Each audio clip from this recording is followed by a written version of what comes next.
Muy bien, buenas noches. ¿Qué tal? Vamos a trabajar las preguntas del cuadernillo 18, sí, de esta última semana, para que lo contrasten con sus ejercicios resueltos. Vamos entonces por acá.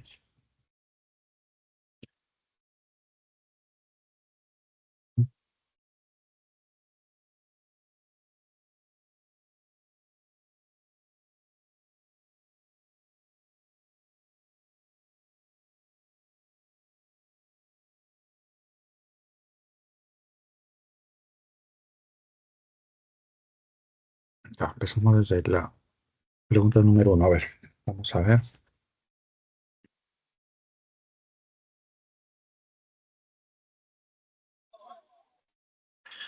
Muy bien, entonces empezamos a revisar la primera pregunta, ¿sí? El enunciado dice: con respecto al fragmento citado de la novela La ciudad de los perros, ¿cuál es la característica de la narrativa de Mario Vargas Llosa que se evidencia? ¿No? Acá nos está pidiendo identificar el rasgo distintivo en cuanto a la narrativa de Vargas Llosa, ¿no? En el dictado, en la parte teórica, nosotros repasamos varias características en realidad, ¿no? Entonces hay que tenerlas en cuenta. Pero también podemos nosotros partir de una suerte de síntesis de esas características sin tratar de reducirlas, pero tratar de sistematizarlas, ¿no? Es decir, podríamos agrupar esas características en dos grandes dimensiones, básicamente, ¿no? La primera tiene que ver con el realismo, ¿no? Que es una de las marcas principales de la narrativa de Vargas Llosa, ¿no? El realismo que toma Vargas Llosa como modelo a la novela del siglo XIX, ¿no? La novela francesa, el realismo del siglo XIX. En ese sentido, responde a características como carácter sociológico, objetividad, detalle, minuciosidad, carácter histórico, ¿no? Que también presenta la narrativa del siglo XIX, ¿no? El realismo del XIX. Entonces, eso por un lado, ¿no? De ahí también, por ejemplo, la presencia de diversos registros que emplea Vargas Llosa con el ánimo precisamente de darle mayor realismo. De ahí también otra característica que es el narrador objetivo, ¿no? Que viene a describir la realidad de la manera directa, ¿no? Es decir, lo evidente, ¿no? De lo que se va describiendo, así como también su concepto de novela total o realidad imaginada, ¿no? Que vamos a ir recordando a medida que avanzamos en las preguntas, ¿no? Entonces, ese es un primer ámbito en el que podemos nosotros plantear las características de Vargas Llosa, ¿no? Esto para recordarlo. Y la otra característica tiene que ver con la innovación técnica en la narrativa, ¿no? Es decir, los aportes de Vargas Llosa en la implementación de nuevos recursos narrativos, ¿no?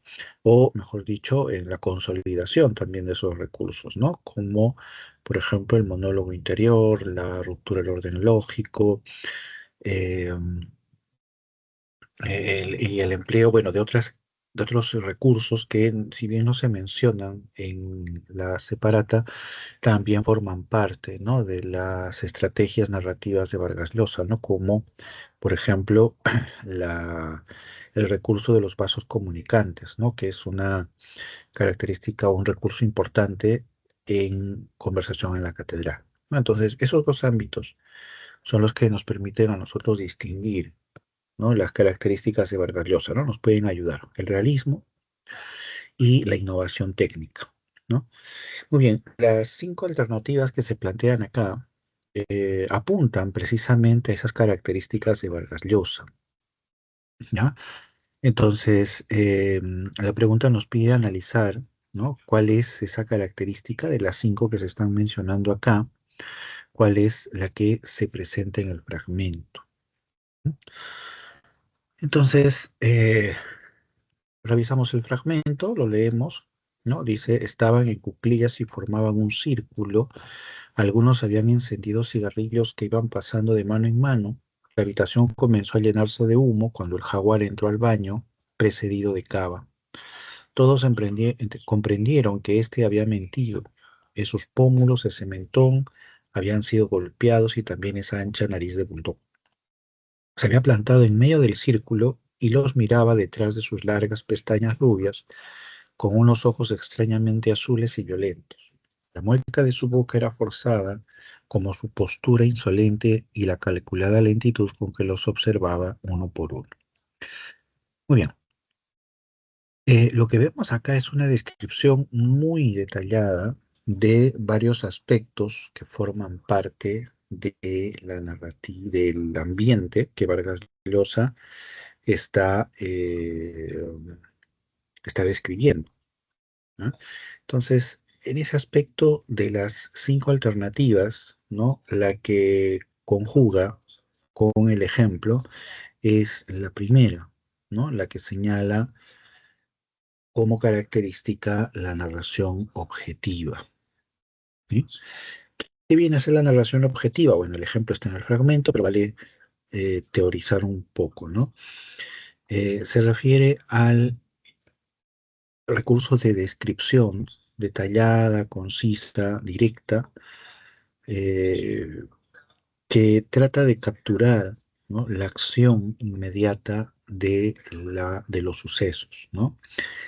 Sin interpretación, sin intenciones de que el narrador comente o vaya más allá de los aspectos que está describiendo, ¿no? Entonces, la narración objetiva pretende ser eso, una descripción concentrada netamente en los hechos de la realidad, ¿no? Y ese es un recurso, ¿sí? Que Vargas Llosa, sobre todo, va a convertir en una bandera, ¿no? En su narrativa, ¿sí? Entonces, eso lo podemos tomar por acá. Ujú. Muy bien, ahora veamos las otras características para ver de qué manera o por qué no están presentes. ¿Ya? ¿Por qué no están presentes? A ver, por acá, un segundito.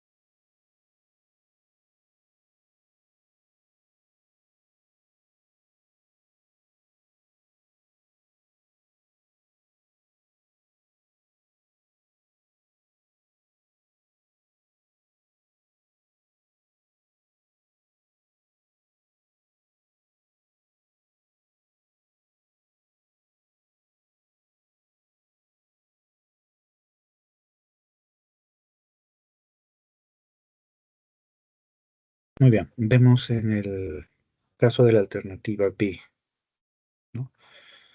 Dice, moderniza las técnicas narrativas con el uso del monólogo interior. Bueno, el enunciado es lógico, es coherente, pero lo que vemos en el fragmento no es el monólogo interior, ¿no? ¿Qué viene a ser el monólogo interior? Lo describimos como la representación escrita del libre fluir de la conciencia, ¿no? Del personaje. Entonces, eso nos marca a nosotros algunas características que debemos de tener en cuenta si estamos buscando la presencia de ese recurso, ¿no? La del monólogo interior. Primero, es que está narrado, el monólogo está escrito en primera persona, ¿no? Es decir, la primera persona está muy presente porque se trata de los pensamientos del personaje. Segundo, se suele prescindir de los signos de puntuación, normalmente en el monólogo interior, esto con la intención de darle mayor fluidez, ¿no? No olvidemos que el monólogo lo que busca es recrear precisamente el libre fluir de la conciencia, ¿no? Luego, se suele también tener en cuenta la presencia de varias ideas inconexas, ¿no? Es decir, en el monólogo interior se plantean en el párrafo, en el texto, varios hechos o sucesos que no tienen ninguna relación entre sí, ¿no? Y se van intercalando y se van mezclando. Ahí lo que se trata de recrear es precisamente la libre asociación, ¿no? O sea, la idea de los pensamientos que trata de replicar el monólogo interior, ¿no? A través de la escritura, es, es la de la idea de la asociación libre, ¿no? Es decir,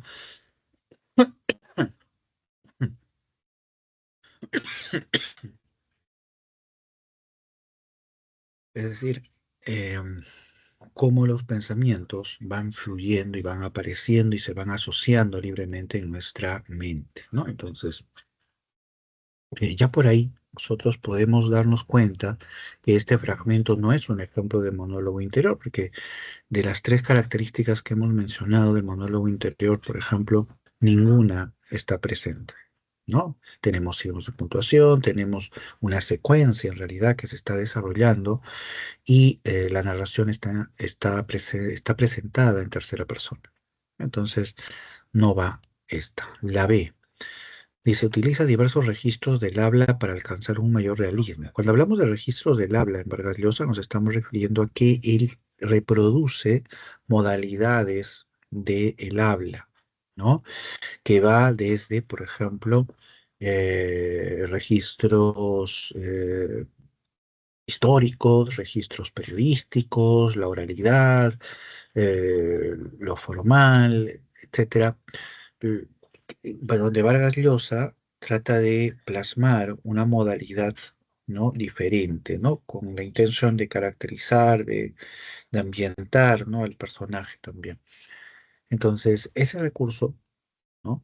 Tiene que ver o te va a identificar porque vamos a encontrar precisamente varias formas o modos, ¿no? de expresarse.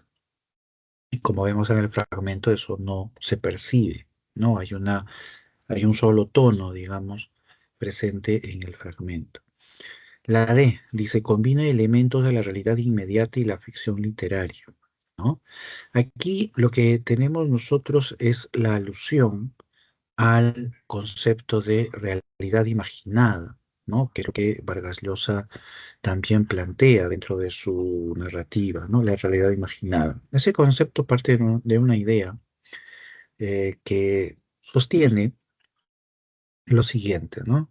Toda obra literaria, inclusive por más fantástica que sea, tiene bases sobre la realidad, es decir, el escritor, ¿no? Señala Vargas Llosa, toma siempre de su vida, digamos, diaria, de su vida inmediata, cotidiana, de su realidad, toma elementos, insumos que va a emplear para construir su relato, ¿no? Entonces, por ejemplo, ¿no? Vargas Llosa en La ciudad de los perros, todos sabemos el carácter, digamos, autobiográfico de muchos elementos de La ciudad de los perros, ¿no? Pero que Vargas Llosa no toma esos elementos de manera cruda, es decir, de manera directa, ¿no? Sino que él parte de esa realidad, digamos, que él ha experimentado y ficcionaliza para crear una historia ahí, ¿no? Para darle un sentido a su relato, ¿no? Y así es como crea a los personajes, por ejemplo, de la novela, ¿no? Que no necesariamente tienen un correlato en la realidad, es decir, que no necesariamente corresponden con un personaje o con una persona determinada en la realidad, ¿no? Pero eh, digamos, definitivamente apuntan, ¿no? A la realidad al final, ¿no? Entonces, ¿por qué no sería la D en ese sentido, ¿no? Eh, no sería la D por una cuestión.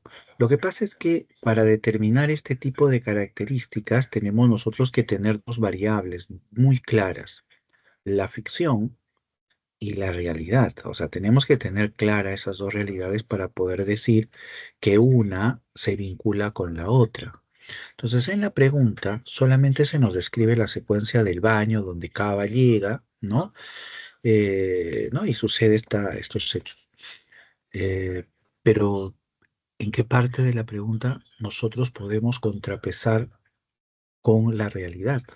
O sea, no hay esos elementos de la realidad, ni siquiera el fragmento nos permite, digamos, vincular, ¿no? Lo que se nos está narrando con algún hecho de la realidad inmediata, ¿no? Entonces, sí, por lo menos como para crear, ¿no? Esa suerte de relación. Entonces, no podemos nosotros establecer que se esté produciendo o que el fragmento sea un ejemplo de este proceso que consiste en tomar elementos de la realidad inmediata y luego transformarlos, ¿no?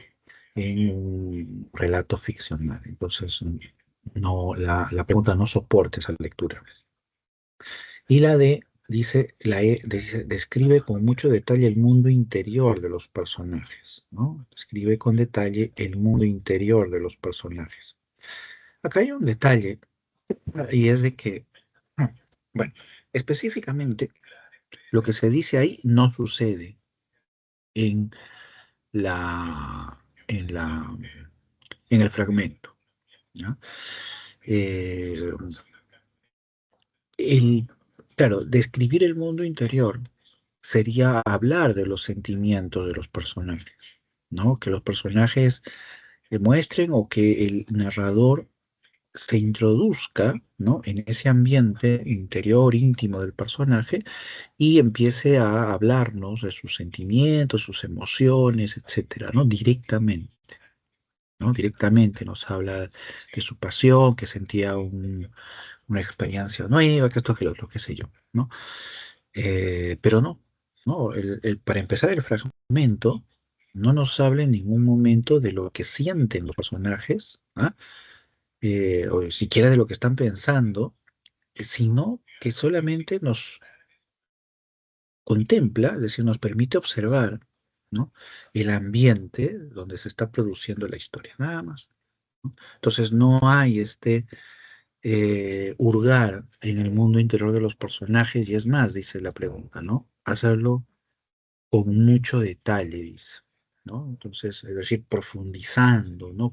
No lo encontramos acá, y más aún todavía podríamos decir que tampoco lo vamos a encontrar en Vargas Llosa, ¿no? Es decir, como una característica, es más, la E no sería una característica de Vargas Llosa, ¿no? Porque digamos que esa exploración del mundo interior ya corresponde, ya iría en contra de la objetividad que el autor precisamente está buscando, ¿no? Podríamos plantearlo de esa manera también, ¿no? Pero lo primero que dijimos es que no se presenta en el fragmento, ¿no? Vemos con mucha claridad que el fragmento trata de ser muy objetivo, ¿no? Y va describiendo elementos de lo físico, ¿no? El ambiente mismo, ¿no? Antes de decir entonces, describe elementos del mundo exterior, ¿no? Muy bien, entonces la clave es la A, ¿no? Hasta acá. Eh, mm, ¿Qué tal? Veo ahí a Ariday, ¿no? Mariana Recalde. ¿Qué tal? ¿Cómo estás? No sé si tienes alguna pregunta. Bueno, estaba aquí. No sé, Creo que profesor, te escucho. sí, en la pregunta número 2, quisiera que me explique cada una de las alternativas, como su Ah, ya, definición. por supuesto. Justo estábamos yendo ahora entonces a la pregunta número 2, ¿no? Bien, y cada una de las alternativas. Muy bien. Bueno, el fragmento, ¿no? Corresponde a una obra de Vargas Llosa, es una obra de crítica, es un estudio que Vargas Llosa escribe en relación a la novela Cien años de soledad de García Márquez, ¿no? Y el enunciado dice, ¿no? Ante ello, se infiere que el escritor peruano alude al concepto de, es decir, la pregunta nos está pidiendo que identifiquemos cuál es el concepto que se está planteando en este fragmento, ¿no? Y acá nos brindan los 5 conceptos, ¿no? Entonces, hagamos un pequeño repaso, así como me sugerías, y luego vemos con cuál de todas se encaja, ¿no? Literatura comprometida. Esta no es una característica que aparezca en la lista que dimos nosotros sobre la narrativa de Vargas Llosa. pero no deja de ser un rasgo presente inclusive en la novela, en la narrativa de Vargas Llosa, sobre todo en el primer Vargas Llosa, ¿no? El primer Vargas Llosa es un escritor comprometido. ¿A qué se refiere? Se refiere a que los escritores tienen que emplear su obra, que emplear su arte para precisamente cuestionar la realidad, ¿no? Es decir, todo escritor tiene un compromiso, ¿sí? Para enfrentar las injusticias, para enfrentar, eh, digamos, lo adverso de la realidad en pro de un ideal, de un principio que ellos sigan, ¿no? Es por eso que los escritores, muchos de los escritores hispanoamericanos, entre ellos Mario Vargas Llosa, en los inicios, estamos hablando de la década del 60, 70, estuvieron muy cerca, por ejemplo, de la Revolución Cubana, ¿no? Que por aquellas épocas era pues un símbolo de la liberación hispanoamericana, ¿no? Frente a capitales extranjeros, ¿no? A otras potencias, ¿no? Era un símbolo en aquella época, ¿no? Entonces los escritores, ¿no? Siguen esa línea, ¿no? Entonces, a eso va la idea de la literatura comprometida, donde la literatura tiene que cumplir una función, ¿no? Y esa función tiene que ser social, tiene que ser política, ¿no? Vargas Llosa tiene un ensayo,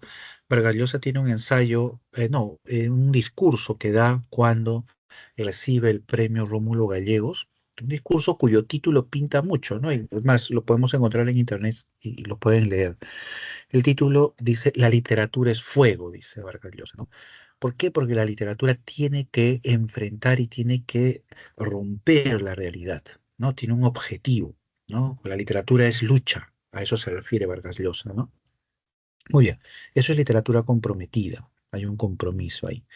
La realidad imaginada, el otro concepto que plantean aquí, que es un concepto más afín a Vargas Llosa y que está en la lista que dimos nosotros de sus características. Realidad imaginada. Vargas Llosa lo plantea siguiendo un principio que él considera universal en realidad. Para él, todo escritor, todo escritor adquiere los insumos para componer sus obras de su propia experiencia. Es decir, toda obra, por más fantasiosa inclusive que sea, ¿sí? Siempre tiene raíces en la realidad. El escritor toma su experiencia vital, su experiencia cotidiana, social, histórica, y a partir de ahí construye una ficción. Y para Vargas Llosa, ese es precisamente el trabajo de todo escritor, ¿no? Ficcionalizar esa realidad. Un ejemplo que hace un momento estábamos mencionando era, por ejemplo, eh, La ciudad de los perros de Vargas Llosa, ¿no? Todos sabemos, se han escrito libros inclusive, de la experiencia del escritor Vargas Llosa en el Colegio Leoncio Prado, ¿no? Y muchas veces se insinúa esa relación entre su experiencia y personajes o hechos de de la novela, ¿no? Más allá de esas especulaciones, lo que nos pinta es que Vargas Llosa, para construir ese mundo de la novela, toma su propia experiencia. Es decir, Vargas Llosa no lo imagina de la nada, sino que para él toda narración y toda obra literaria surge precisamente de la experiencia del escritor con la propia realidad, ¿no? Entonces, a eso Vargas Llosa le llama la realidad imaginada, ¿no? Que viene a ser en el fondo, como el propio Vargas Llosa dice, el real trabajo de un escritor, ¿no? Un escritor el trabajo del escritor no consiste en que copia la realidad, ¿no? No se trata de copiar la realidad, sino se trata de ficcionalizar con esa realidad, y ahí es donde interviene el arte del escritor.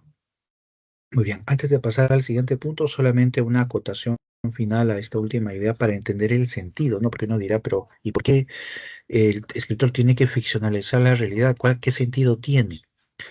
Lo que pasa es que dentro de los objetivos que plantea Vargas Llosa con respecto a la novela, Vargas Llosa plantea que la novela tiene una misión, la narrativa tiene una misión, ¿no? La literatura tiene una misión, y esta es a través, ¿sí?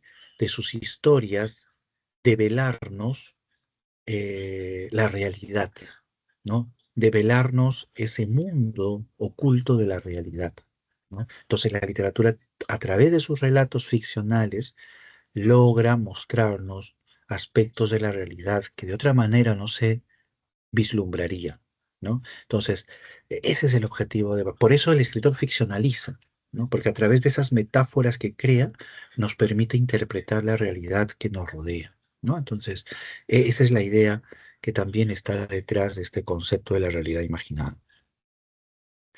Vamos con la C, la novela total. La novela total es un concepto que Vargas Llosa retoma de las novelas de caballería, ¿no? Vargas Llosa plantea este tipo de novelas como un ejemplo de este concepto. Bien, ¿qué es la novela total? Como su nombre lo dice, total, se refiere a una novela que logra representar en todas sus dimensiones, variedades, aspectos, logra representar la realidad. ¿Sí? Por ejemplo,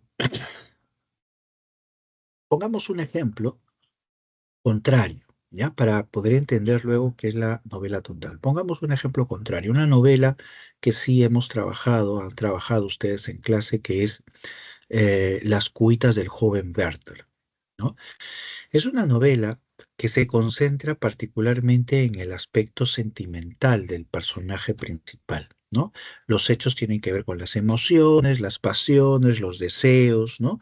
De Werther. Muy bien. Ese es el ámbito de la novela, lo sentimental, lo íntimo.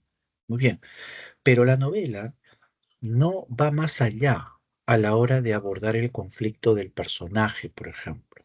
Y entonces, la novela, por ejemplo, no profundiza en los aspectos sociales del personaje.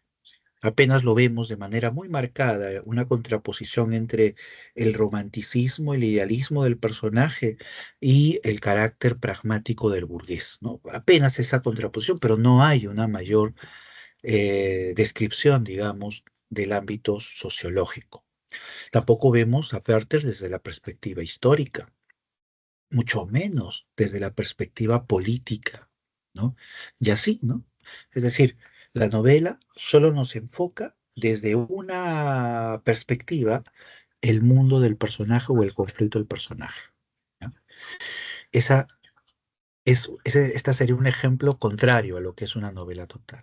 Porque la novela total lo que hace es tratar de mostrarnos ese mundo de la novela desde todas sus perspectivas. Tratar de mostrarnos el conflicto del personaje desde todas sus perspectivas.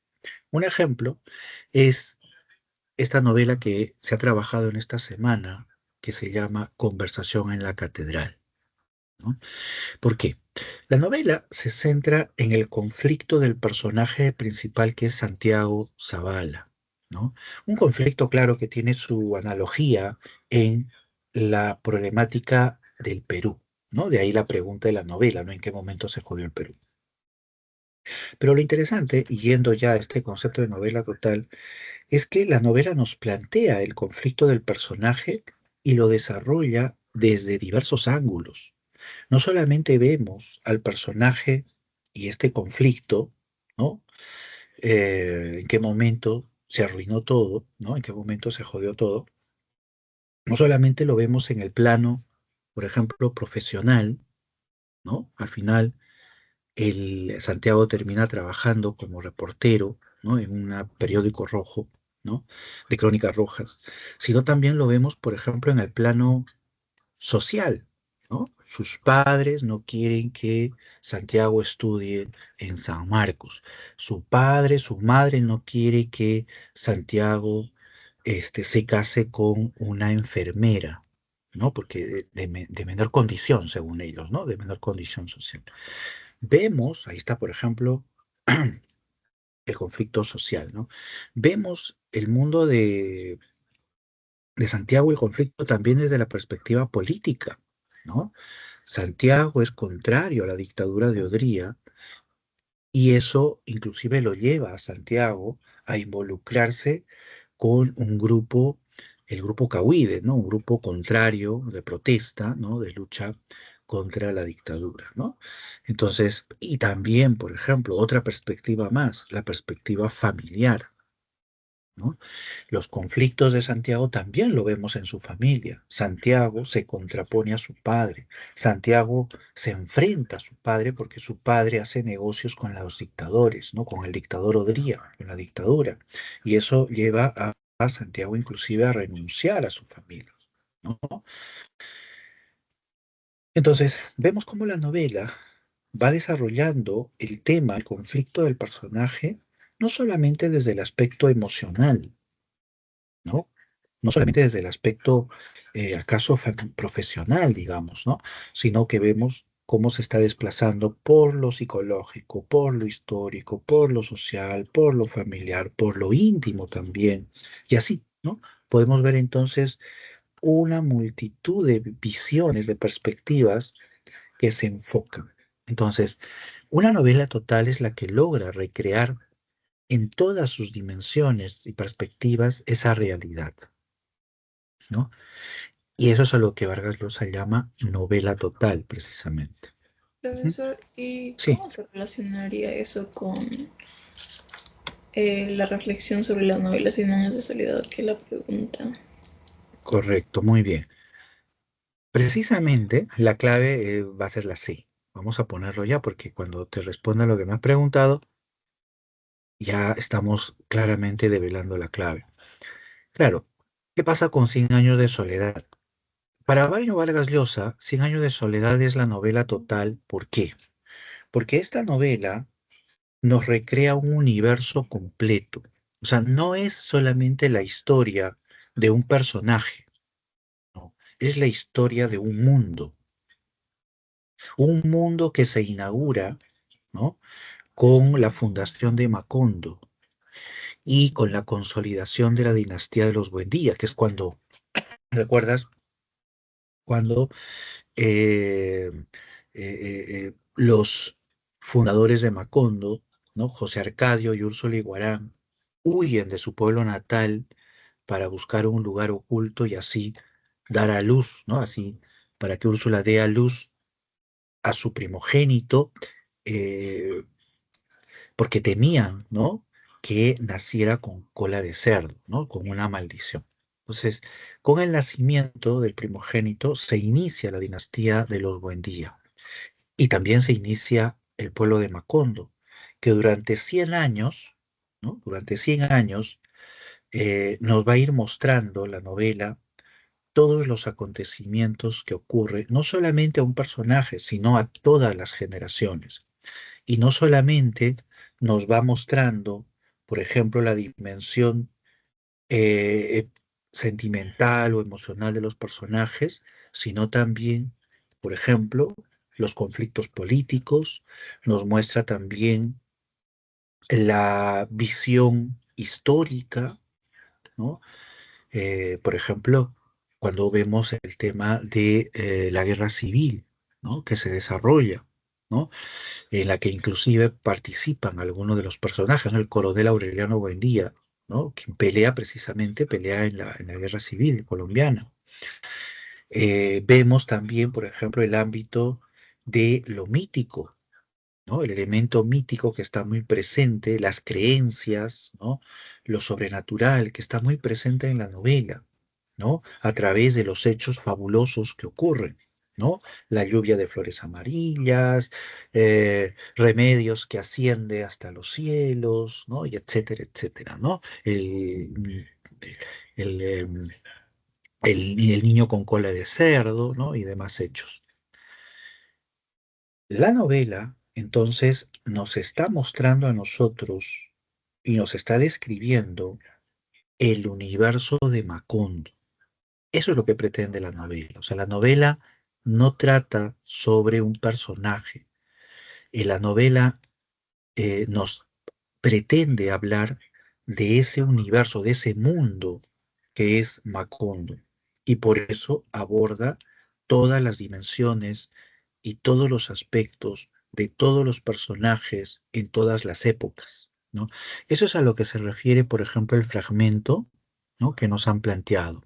El fragmento dice, en la medida en que la obra, es decir, 100 años, describe un mundo cerrado, es decir, un mundo completo, ¿ya? Desde su nacimiento, cuando se funda Macondo, hasta su muerte, ¿no? Cuando nace el ser con cola de cerdo y vienen los vientos huracanados y barren Macondo, y en todos los órdenes que lo componen, es decir, en todas las dimensiones que componen ese universo, ¿ya? No solamente el personaje, que Úrsula, que Arcadio, no, el universo completo, tanto en el plano individual de cada personaje como en el colectivo, que es el pueblo de Macondo, tanto en lo legendario con los personajes, ¿no? Como, por ejemplo, Aureliano Buendía, que estábamos mencionando, ¿no? El que peleó 32 revoluciones y las perdió todas, hasta lo histórico, que tiene que ver con los hechos como, por ejemplo, la modernización, el ingreso del capital norteamericano, como, por ejemplo, la guerra civil, lo cotidiano, que es los hechos de la vida diaria de los pobladores de Macondo, y hasta lo mítico, ¿no? Los eventos extraordinarios, ¿no? Que ocurren en ese mundo de Macondo. Y por su forma, ya que la escritura y la estructura tienen como la materia que cuaja en ellas una naturaleza exclusiva, irrepetible y autosuficiente, ¿no? Aquí con esta primera parte del fragmento ya podemos ver que se está hablando de la idea de la novela total, porque nos está diciendo que Cien años de soledad es descrito en todas sus dimensiones como universo único, ¿sí? Como universo completo, como un mundo total, ¿no? Entonces, esa es la idea del concepto de novela total, ¿sí? No sé si me dejó entender ahí. Sí, profesor, sí se ha entendido, gracias. Ujú. Muy bien. Veamos los últimos conceptos, ¿no? Dice realismo objetivo, ¿no? El realismo objetivo es una característica de Vargas Llosa, la vimos, la mencionamos hace un momento, que tiene que ver con la descripción detallada, minuciosa, directa de la realidad, ¿no? Es un tipo de realismo donde se concentra en el detalle, ¿no? En, digamos, en la realidad evidente, ¿no? Que se presenta o se muestra. Entonces, ahí podemos nosotros, citar varias de sus novelas, ¿no? De la de Vargas Llosa. Pero no forma parte de esta pregunta. ¿Por qué? Porque Cien años de soledad no es precisamente una novela ejemplo del realismo objetivo, sino que, como nosotros sabemos bien, es una novela de realismo mágico, ¿no? Es decir, donde fantasía, magia, lo mítico, etcétera, se involucran dentro de ese mundo de Macondo. Entonces no tiene nada que ver con la realidad objetiva. Y la modernidad narrativa. Bueno, esto es un concepto muy amplio en el cual se se presentan los diversos recursos técnicos que los escritores de vanguardia, los escritores del boom, por ejemplo, de esta nueva narrativa, emplean, ¿no? El monólogo interior, la ruptura del orden lógico, la multiplicidad de voces, narración objetiva, etcétera, etcétera, etcétera, ¿no? Es todo ese ámbito, ¿no? Pero de ello no está hablando el fragmento, ¿no? El fragmento se está concentrando únicamente, como ya lo acabamos de ver, en este concepto de la novela total. ¿Sí? Muy bien. Ujú. Muy bien. Muy bien. Vamos a seguir entonces con la pregunta 3. Si hubiera alguna duda, Ariday, por favor, inmediatamente me interrumpes o escribes en el chat, no hay ningún problema. ¿Sí? Todo claro, profesor, gracias. Ya, muy bien. Entonces yo voy a seguir desarrollando y si hubiera alguna duda, si bueno, de otra semana, de otro momento, me interrumpes simplemente, ¿ya? O escribes también en el chat. Muy bien, la 3 dice, marque la alternativa que completa correctamente el siguiente enunciado sobre el argumento de la ciudad de los perros de Mario Vargas Llosa. Acá nos está pidiendo el argumento. Es importante siempre identificar de qué trata la pregunta, ¿no? Entonces dice, a qué parte del argumento pertenece? Dice lo siguiente, ¿no? Dice, la investigación sobre un posible asesinato en el Colegio Militar León Soprado tiene varias consecuencias. Una de ellas es, todos sabemos que el centro de la historia de la novela, La ciudad de los perros, gira en torno a la muerte de eh, Ricardo Arana, ¿no? A quien todos llamaban el esclavo, ¿no? ¿Quién lo mató? ¿Cómo lo mataron? Muy bien, la pregunta nos está planteando con respecto a las consecuencias. ¿Qué provocó esa muerte? ¿No? ¿Qué provocó? ¿No? Eh, Siguiendo la línea del argumento, ¿no? Cuando muere el esclavo, ¿sí? Eh, en un primer momento todos piensan que se trató o de un accidente, ¿ya? O de un suicidio, ¿no? O un intento de suicidio en ese momento, ¿no? Porque el esclavo no muere inmediatamente, ¿no? Todavía tiene tiene todavía una pequeña agonía y luego fallece, ¿no? Entonces, esas eran las dos hipótesis, ¿no? La del accidente va a quedar al final porque las autoridades del colegio no quieren un escándalo y entonces se van por lo que les sea a ellos más fácil, ¿no? Tal es así que cuando eh, Alberto, ¿no? Va con las autoridades a denunciar al jaguar, ¿no? Las autoridades lo amenazan, ¿no? Le dicen que si no cambia su versión, que si no, lo van a castigar y etcétera, ¿no? Entonces, al final, Alberto se retracta, ¿no? Entonces, la teoría del accidente es lo que va a quedar ahí, ¿no? No, del suicidio, pero la teoría del suicidio, y es lo que va a quedar. Pero a la par de eso, ocurre también que Alberto, ¿no? Va a empezar a sospechar, ¿sí? De quién, ¿sí? Sería el que asesinó al esclavo, ¿no? Y eso lo va a llevar a Alberto a sospechar de el jaguar, ¿no? Y ahí es donde Alberto va con Gamboa, ¿no? Gamboa, que era una suerte de tutor del año, digamos, ¿no? Del grupo donde estaba, y le dice, ¿no? A Gamboa que, y con toda seguridad le dice, ¿no? Que fue el jaguar quien mató al esclavo. Gamboa en un primer momento no le cree, pero luego empieza a armar este rompecabezas, ¿no? Empieza a recordar los hechos y también va a llegar a esa conclusión. Y es por eso, ¿no? Que Gamboa escribe un informe, ¿no? A las autoridades y como ya lo dije hace un momento, las autoridades no quieren que se sepa del asesinato, sino simplemente que se trate de un suicidio, un accidente.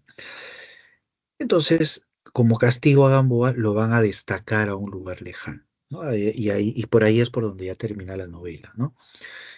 Entonces, todos esos hechos, sin embargo, van a traer consigo, ¿no? Consecuencias como también la develación en el colegio de todo el tráfico que se realizaba, ¿no? Todos los hechos que ocurrían, ¿no? Y que permanecían ocultos, ¿no? A las autoridades, ¿no? Debido a que se va a tratar de encontrar, a ver qué es lo que pasó, ¿no? En el caso de el esclavo, se empieza a descubrir, ¿no? Esos hechos ocultos, ¿no? El tráfico de alcohol, de cigarrillos, de revistas, ¿no? Las, las escapadas del colegio de muchos de los estudiantes, ¿no? Todos esos hechos, ¿no? Entonces vemos, a ver, rápidamente las alternativas, ¿no? Dice, la amistad entre Alberto Fernández, el poeta, y Ricardo Arana, el esclavo. ¿Qué consecuencia? Bueno, esta de acá no puede ser, ¿no?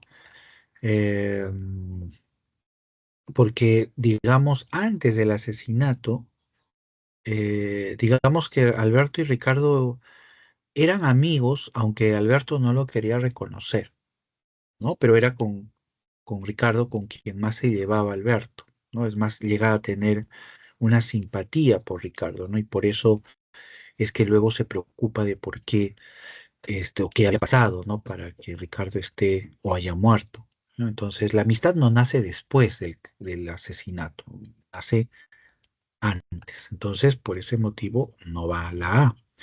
La B dice, la peligrosa delación del esclavo acerca del robo del examen de química, ¿no?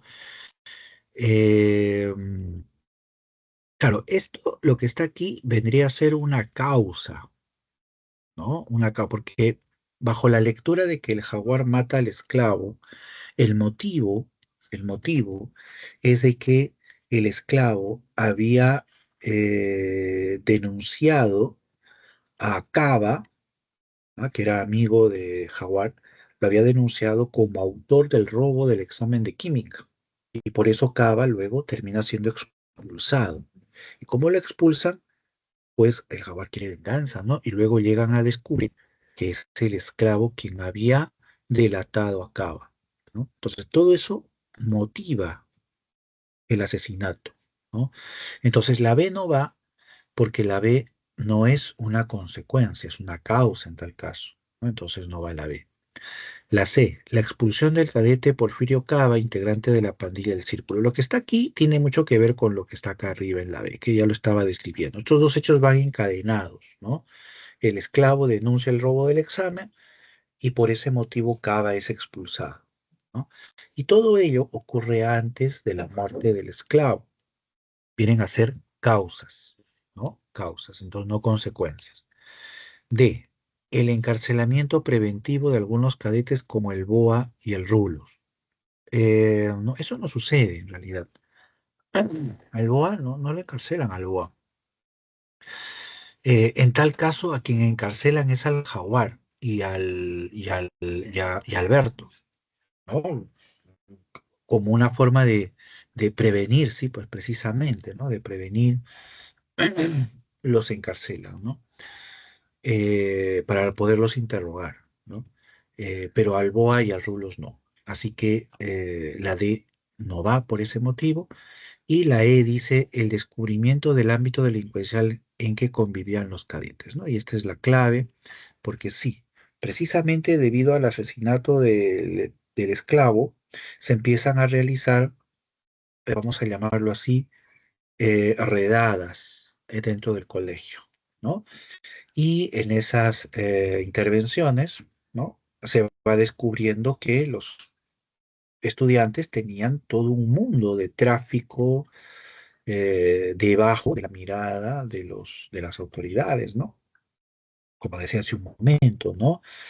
Alcohol, revistas, cigarrillos, salidas, ¿no? Que realizaban, todo eso estaba en la propia presencia del círculo, ¿no? La pandilla esta también, ¿no? Todo eso se va develando, el mundo de violencia, de abuso, ¿no? Que existía, ¿no? En el colegio, ¿no? Entonces, eso es una de las consecuencias, ¿no? Entonces, ahí la clave de la 3 viene a ser la E, precisamente.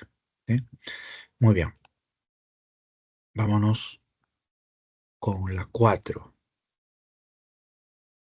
Ahí está, la 4.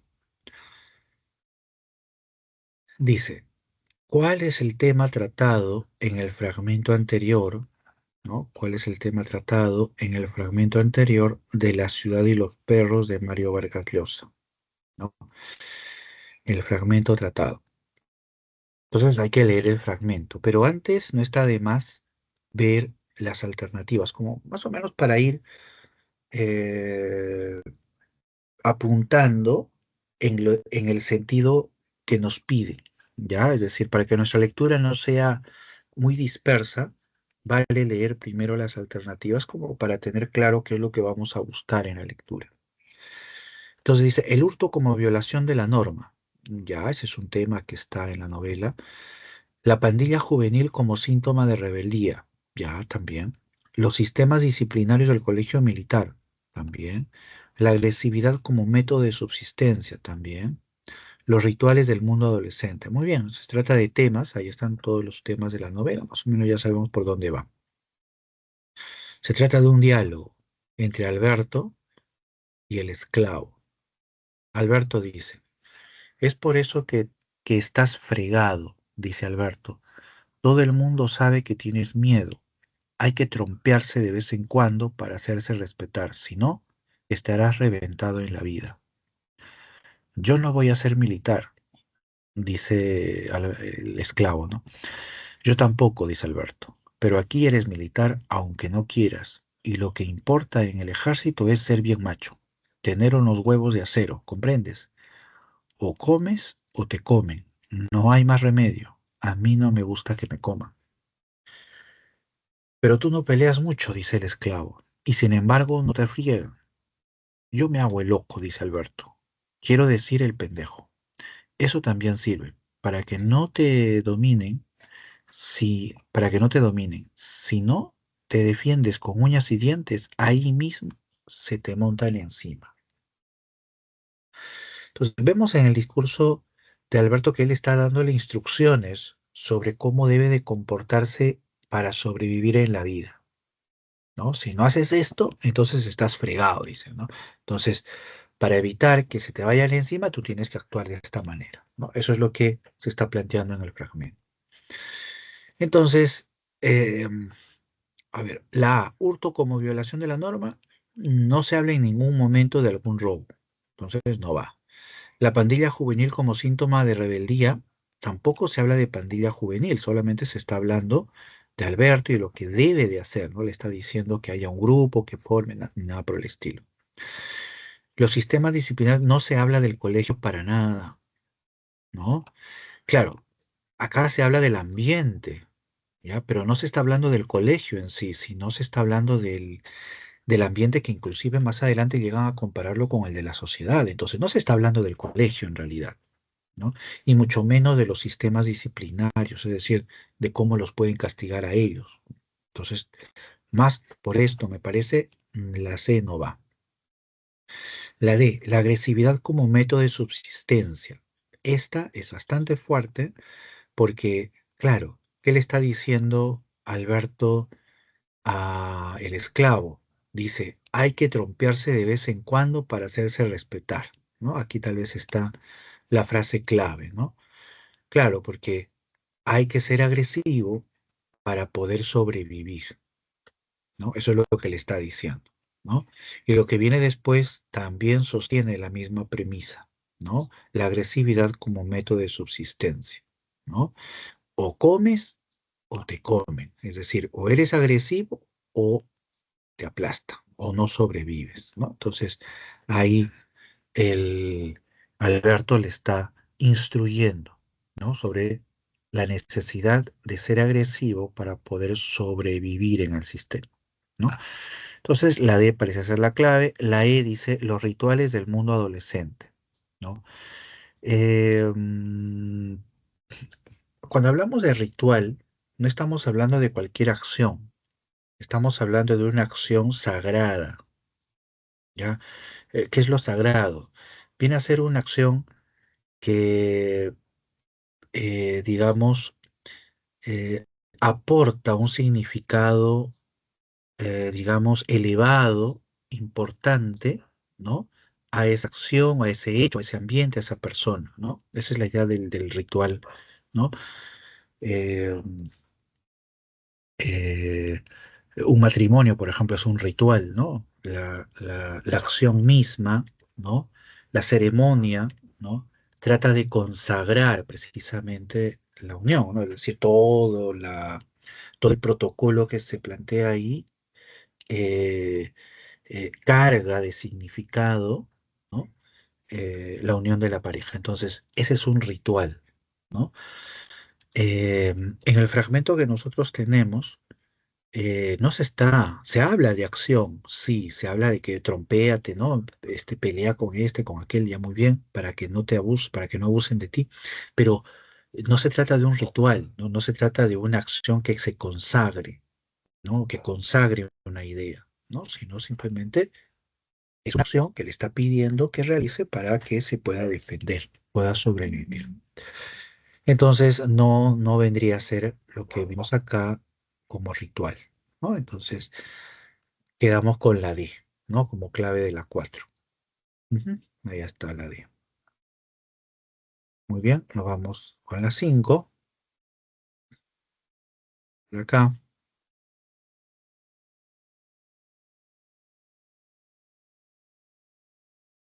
acá. Ujú, muy bien, nos vamos con la 5.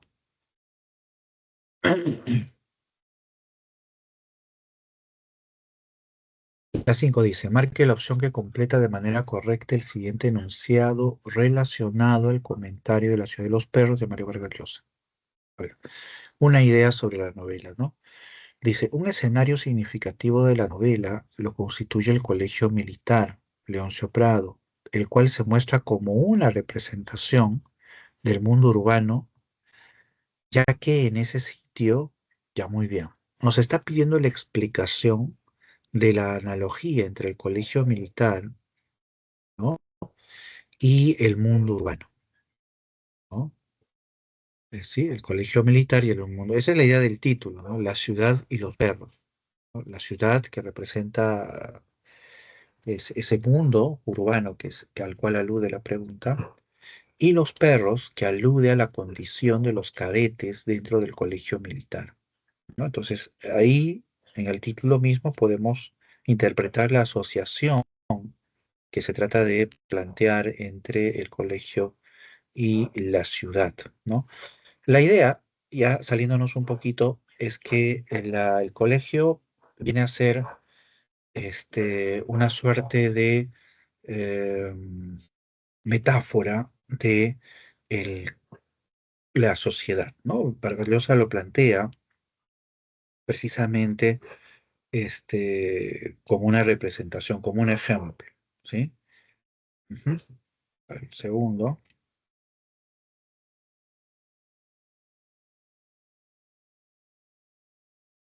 Ujú. Entonces, ese es el planteamiento de la interpretación acá, ¿no?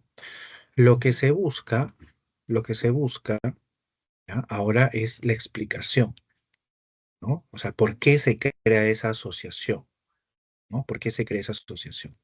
Entonces, tenemos que buscar acá las, las causas. A ver, dice, predomina el hurto en las acciones de las autoridades militares, dice, ¿no? Predomina el hurto en las acciones de las autoridades militares. Bueno, si recordamos en la novela, las autoridades del colegio no roban, o sea, bueno, al menos la novela no plantea, digamos, ese hecho como central, ¿no? O como parangón entre el colegio y el mundo urbano, ¿no? En el mundo urbano tampoco están los militares, por decirlo de alguna manera. Y no hay esa idea del hurto, ¿no? De los militares. Entonces, aquí el propio enunciado se cae, ¿no? B, dice, conviven personajes de diversas procedencias raciales y sociales. Bueno, ese es un punto de conexión que nosotros podemos encontrar entre el mundo urbano y el colegio, ¿no? En el colegio se trata de plantear un, es- como un espacio precisamente donde convergen estudiantes de diversa condición social, de diversa procedencia, ¿no? De diversa cultura inclusive por ahí, ¿no? En el caso del BOA, por ejemplo, ¿no? Entonces, a- esa idea de diversidad nos permite asociarlo también con el mundo urbano, ¿no? Porque la novela también nos plantea esa imagen de las diferencias, ¿no? Sociales, ¿no? Sobre todo en el espacio urbano, ¿no? Y raciales también. Entonces, sí, ese sería un punto de vinculación entre el mundo urbano y el colegio militar, ¿no? C, dice, los cadetes buscan demostrar su hombría entre sus superiores. Em, bueno, esto podría ser cierto en el ámbito del colegio, ¿no? dudaría en realidad hasta decir eso, ¿no? Pero si aún así lo tomáramos, no habría parangón, pues, en el mundo urbano, ¿no? O sea, ¿de qué manera ese aspecto se vincula con el mundo urbano, ¿no? Pero por lo primero, definitivamente no va. Es decir, los cadetes no buscan demostrar su brillante, o sea, no tratan de realizar lo que hacen para que los superiores lo vean. Es más, tratan lo que hacen, los cadetes lo hacen a escondidas de los superiores, ¿ya? Entonces, ya desde ahí, esta alternativa no va, ¿ya? Esa idea de ante sus superiores no va. Se inculcan los valores que permitirán sobrevivir a los estudiantes. Se inculcan los valores que permitirán sobrevivir a los estudiantes, ¿no? Eh, mm, Esto ya se inculcan los valores, pero no hay valores en realidad, este es el punto, ¿no? Se inculcan valores. Los cadetes no aprenden valores, sino todo lo contrario, ¿no? Ellos tienen que aprender a abusar, tienen que aprender a pelear, tienen que aprender a robar, tienen que aprender a mentir, a desconfiar, porque es la manera en la que, o son las formas a través de las cuales ellos pueden sobrevivir en ese mundo. Entonces, la novela no nos muestra que el colegio les inculque valores, sino todo lo contrario, diríamos acaso antivalores en realidad, ¿no? Y la E dice, hay numerosos conflictos entre cadetes y oficiales por el poder, ¿no? Esto de por sí es incoherente con respecto a la novela, ¿no? No hay un conflicto de poder entre los cadetes y los oficiales, ¿no? En ningún momento, ¿no? El poder durante toda la novela lo ejercen las autoridades. Punto. No hay en ningún momento de la novela donde ellos cedan o pierdan eso, ¿no? Y mucho menos los cadetes pretendan apoderarse de esa, digamos, de esa, eh, em, de esa propiedad, ¿no? Eh,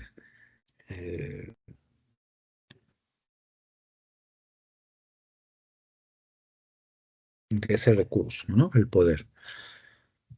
Muy bien, la clave entonces es la B, ¿sí? Muy bien, ahí está. Nos vamos con la 6, entonces, a ver, vámonos por aquí.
Ujú. Ya, vamos con la 6. Dice, marque la alternativa que contiene la secuencia correcta de verdad o falsedad respecto al argumento de conversación en la catedral, novela de Mario Vargas Llosa. Entonces dice, a ver, Zabalita ingresa a San Marcos e integra un grupo aprista clandestino, ¿no? Hasta acá el enunciado es correcto, lo incorrecto es esta parte de aquí. No es un grupo aprista, es un grupo comunista, una célula comunista, ¿no? Y entonces ahí está el error. Falso en este caso, la uno. Entonces con eso tenemos la B, la C y la D, ¿no? La D está afuera, y la A también. Listo. Don Fermín Zavala es cómplice de la corrupción del régimen de Odría. Ujú. Es cómplice, sí, hay negociaciones inclusive entre el régimen y don Fermín, y entonces esta opción sí es verdadera, ¿no? ¿No? Y ese va a ser uno de los motivos inclusive de la lucha entre el padre y el hijo, ¿no? Hasta ahí tenemos nosotros, bueno, se mantienen las tres. Dice, el protagonista abandona sus estudios debido al asesinato de la musa, ¿no? Aquí tenemos nosotros un enunciado falso, ¿no? Em,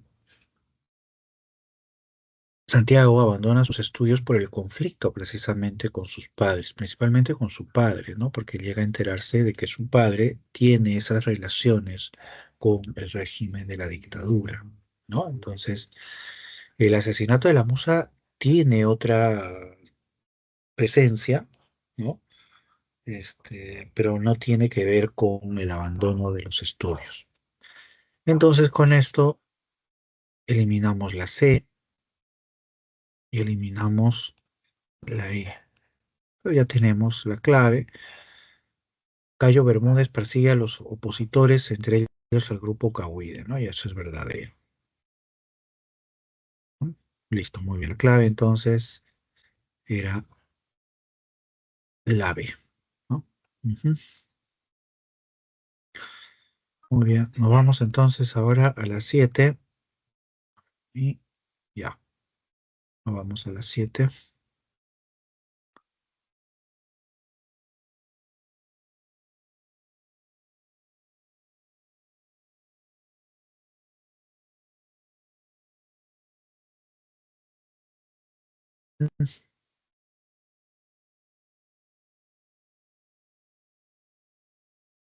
Muy bien, la 7 dice, ¿qué tema de la novela Conversación en la Catedral de Mario Vargas Llosa se desarrolla en el siguiente fragmento de la novela? ¿No? Se pregunta por el tema.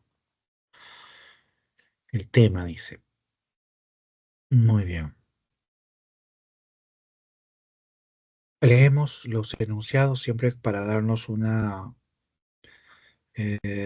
perspectiva, ¿no? Una perspectiva posible de lectura. A ver, un segundo. Ya. Dice, la hipocresía moral de los sectores estudiantiles.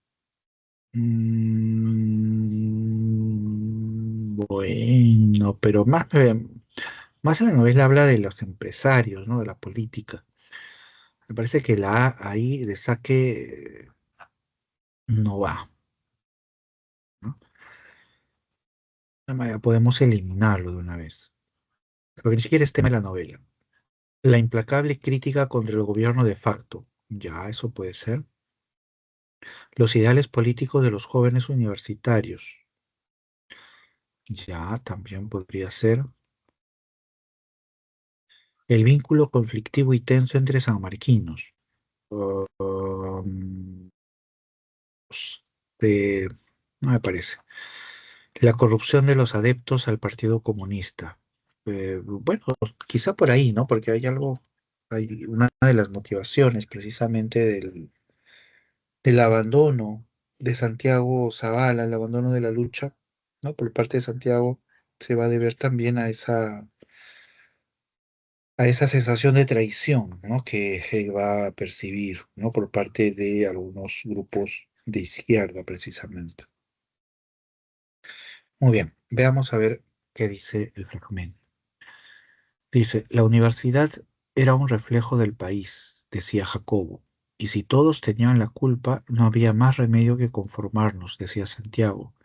Y Jacobo, la solución era la reforma universitaria.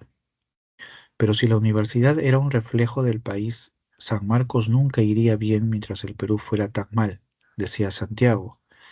Y Aída, si se quería curar el mal de raíz, no había que hablar de reforma universitaria, sino de revolución. Pero ellos eran estudiantes y su campo de acción era la universidad, decía Jacobo. trabajando por la reforma trabajarían por la revolución. Había que ir por etapas y no ser pesimistas. Ujú. Muy bien. Bueno, la corrupción de los adeptos, ese no lo vemos por ninguna parte, nadie está criticando ni hablando de traición ni nada por el estilo. Nos queda la B, la C. La implacable crítica contra el gobierno de facto. No se habla directamente del gobierno, se habla de la sociedad, se habla del Perú y se habla de la necesidad de un cambio, ya sea desde el ámbito universitario o más general, ¿no? A través de la revolución, como dice Aida. Entonces, no está la idea de la crítica al gobierno de facto. Entonces nos quedaríamos con la C, ¿no? Los ideales políticos de los jóvenes universitarios, ¿no? Porque, claro, ahí ellos están planteando por dónde tiene que ir el cambio, ¿no? O va desde la universidad o se empieza desde la sociedad, ¿no? Entonces, ahí están debatiéndose dos perspectivas, dos ideales diferentes, ¿no? O mejor dicho, dos perspectivas sobre el ideal de cambio, ¿no? De reforma, que es lo que se está conversando ahí, ¿no? Entonces, sí. La C sería la clave aquí. Ujú. Muy bien, y vamos por el último, vamos por la 8.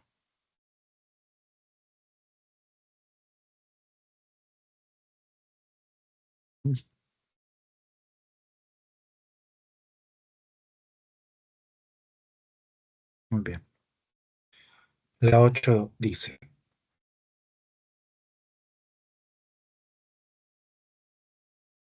marque la alternativa que completa de manera correcta el siguiente enunciado relacionado con el comentario de la novela Conversación en la Catedral de Mario Vargas Llosa. La obra cuestiona duramente la vida política del país. Tal es así que subyace una denuncia contra los funcionarios gubernamentales debido a que estos ujú,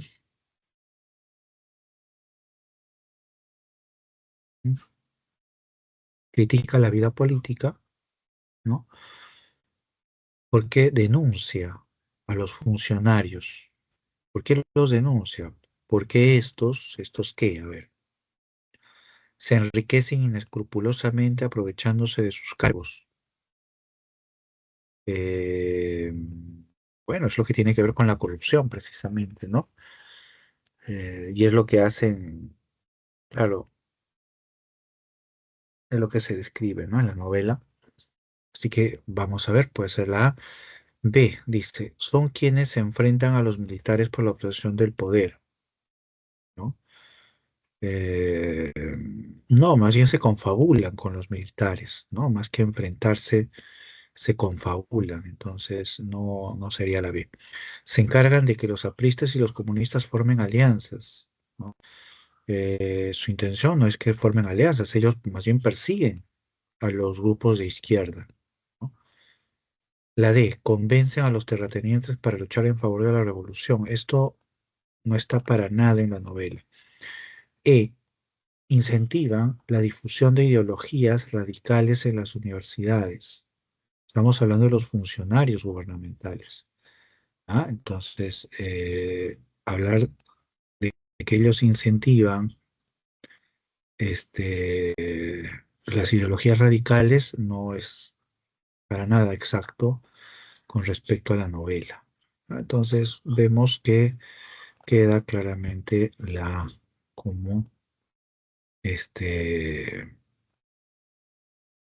como clave, ¿no? De la 8. Ujú. Pues tenemos la. Muy bien.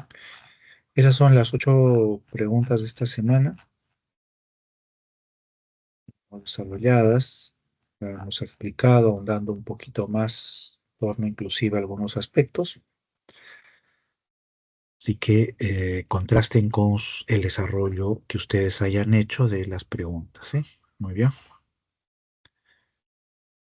Vamos a esperar entonces que se nos planteen algunas preguntas.